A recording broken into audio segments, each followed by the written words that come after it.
I graduated from college in uh,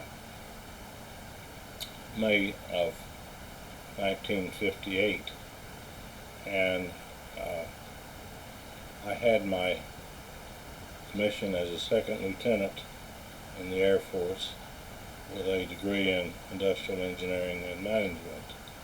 This required a total of 165 credit hours, so it took me two, or rather 5 full years to get my degree as a result. Even then, I was carrying loads of about 17 to 18 hours, credit hours this semester, while I was working many times 20 to 30 hours at jobs to pay my way through school. When I graduated from college, John had been in the Air Force for about 3 years and came to see my graduation ceremonies, and I decided he had flown into Tinker Air Force Base, and I decided I would like to go spend the first night of my graduation at the Officers Club at Tinker Air Force Base with John.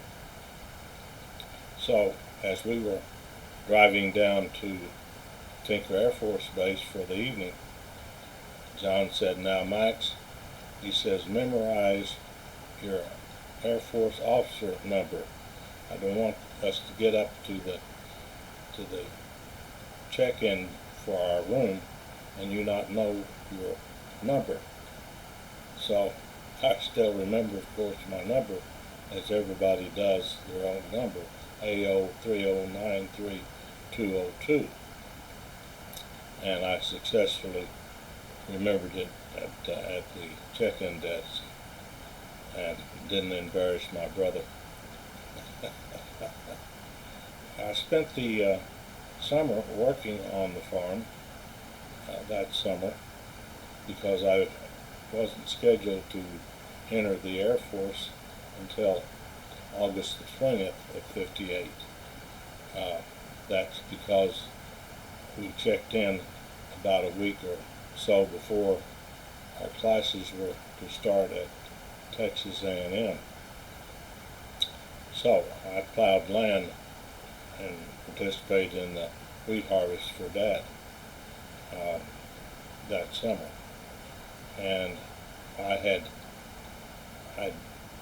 bought a car, a 1958 Ford Fairlane 500, from my uncle Bill Gover, who ran the Ford agency in Clinton.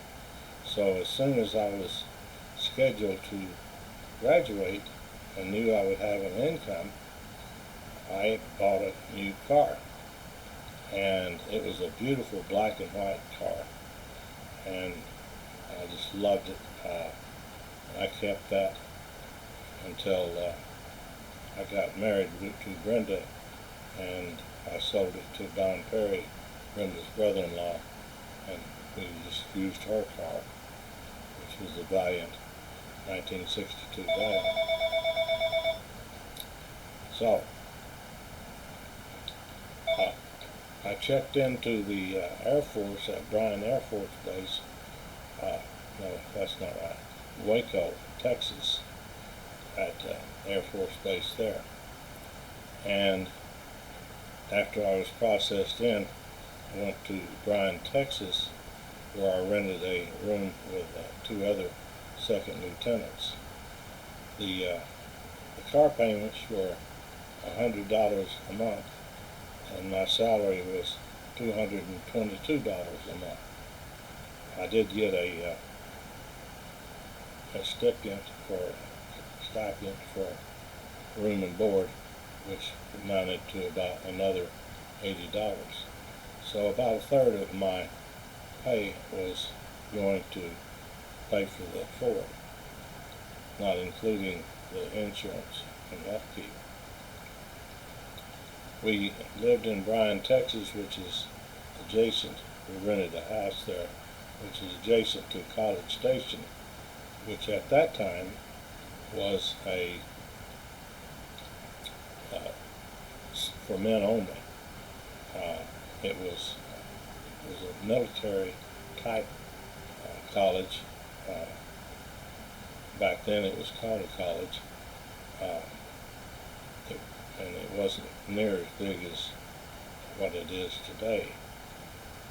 But they had an excellent meteorology department, and I thought this will be a real snap year, easy, because I'd already gone through some very difficult subjects in engineering, and so I was looking forward to an easy time of it.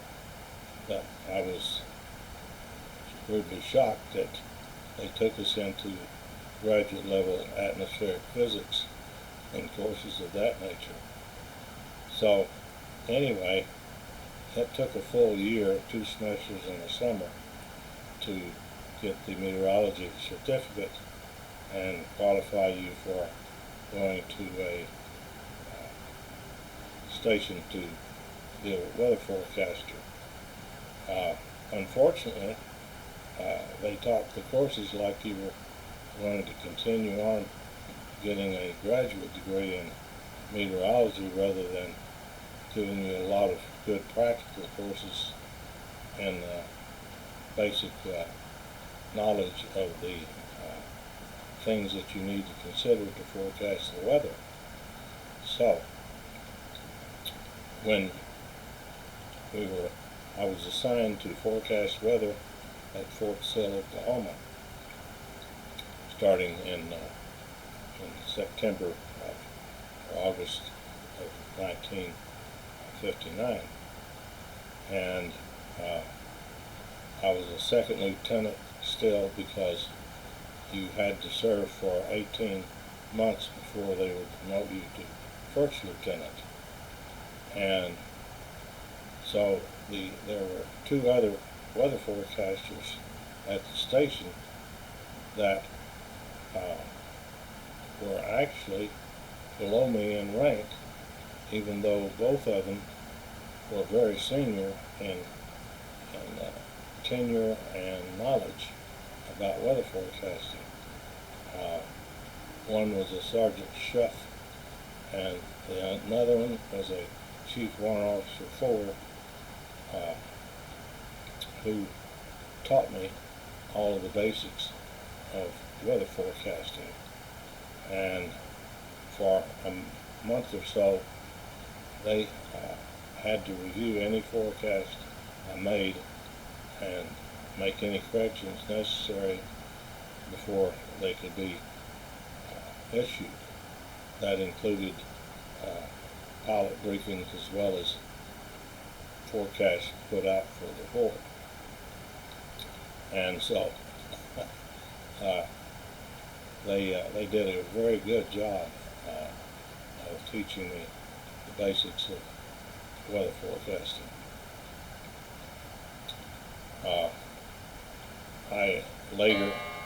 I was chief weather forecaster then for a couple of years, and in fact I served as commander of the weather station for a period of several months between assignments of the commander that left the fort and replaced him. So the Air Force forecasted for the Army. The Army didn't. We made all the forecasts for any flights going out from the base, and we issued daily forecasts and weather alerts for the post. Each morning I would prepare a forecast after I had drawn out a isobar map so that I've become familiar with the surrounding 300 or 400 miles of the station.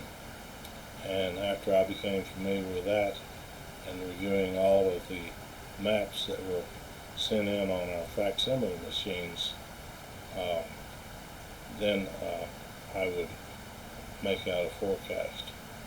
Uh, it was a very difficult thing to do from the standpoint of having accurate data to work with. Some of our weather charts were 12 hours old, and some of the upper level charts for the winds and temperature and moisture were sometimes 18 hours old. So you had to look ahead and extrapolate what might happen in between those times based on what you saw and on the ground level. So it was a very, very complicated thing that you had to, it was more of an art than a science on that. Although we did have charts and things which we could use that were very helpful in making a good forecast.